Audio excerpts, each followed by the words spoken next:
कोनो माते है दारू माता, कोनो माते है गांजा माँ,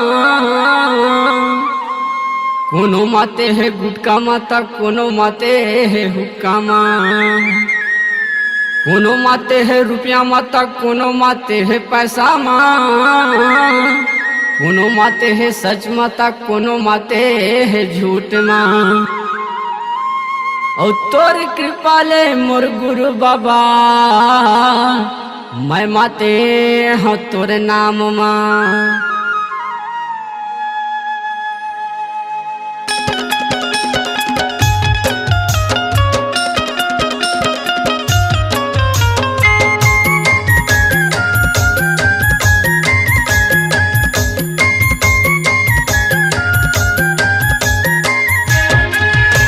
ये माते रही हो, माते रही हो, माते रही हो जी सतना हमके भजन माँ, माते रही हो गा सतना हमके भजन माँ, माते रही हो, माते रही हो, माते रही हो जी सतना हमके भजन माँ, माते रही हो गा सतना हमके भजन माँ।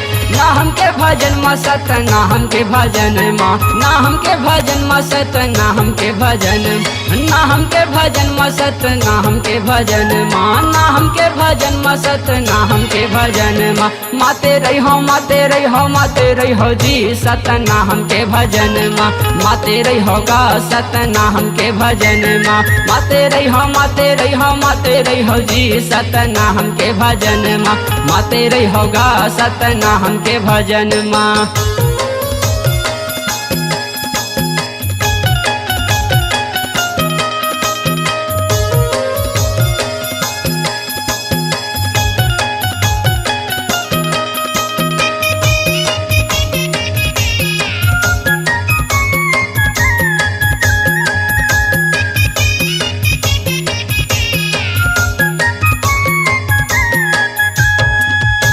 ये साधु संत माते हवै बाबा के भजन माँ, जोहर भागवत माते हवै गुरु के भजन माँ, उत्तम टोपी माते हवै गुरु के भजन माँ, गौर माटी माते हवै बाबा के भजन माँ, दौलत ईश्वर माते हवै गुरु के भजन माँ, शिव कोमल माते हवै गुरु के भजन माँ, गोविंद होरी माते हवै बाबा के भजन माँ, गणेश राजा माते हवै गुरु के भजन माँ, वैष्णव माते रही हो, माते रही हो, माते रही हो जी सतना हमके भजन माँ, माते रही हो गा सतना हमके भजन माँ, माते रही हो, माते रही हो, माते रही हो जी सतना हमके भजन माँ, माते रही हो गा सतना हमके भजन माँ।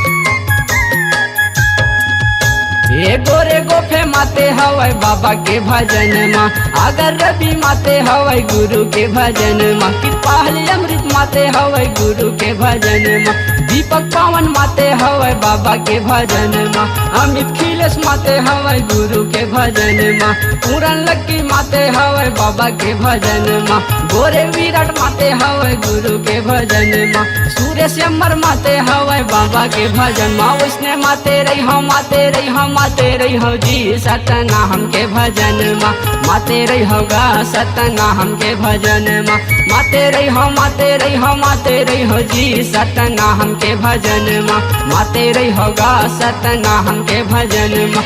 ना हमके भजन माँ सतना हमके भजन माँ, ना हमके भजन माँ सतना हमके भजन, ना हमके भजन माँ सतना हमके भजन माँ, ना हमके भजन माँ सतना हमके भजन माँ। माते रही हो, माते रही हो, माते रही हो जी सतना हमके भजन माँ, माते रही हो गा सतना हमके भजन माँ, माते रही हो, माते रही हो, माते रही हो जी सतना हमके भजन माँ, माते रही हो गा सतना हमके भजन माँ, माते रही हो जी सतना हमके भजन माँ, माते रही हूँगा सतना हमके भजन माँ, माते रही हो जी सतना हमके भजन माँ। सत्य के प्रतीक पंथी पार्टी ग्राम गौरमाटी जिला कबीरधाम छत्तीसगढ़ की प्रस्तुति। गायक सुनील सतनामी एवं कोमल सतनामी। कार्यक्रम हेतु संपर्क करें अध्यक्ष दौलत सतनामी, मोबाइल नंबर 9617538596। सचिव ईश्वर Satnami, mobile number 8120293551। Sunil Satnami, mobile number 7389898969। अपनी आवाज को दीजिए एक नया मुकाम। डिजिटल रिकॉर्डिंग की दुनिया का जाना पहचाना नाम स्वरांजलि, जहां गूंजती हैं ध्वनियां अपनी माटी की सौंधी सुगंध के साथ। छत्तीसगढ़ी संगीत के विविध रंग जो पहुंचाते हैं पूरे प्रदेश में डिजिटल रिकॉर्डिंग के संग। स्वरांजलि स्टूडियो, नेमी चंद गली नंबर 2, गंजपारा, रायपुर।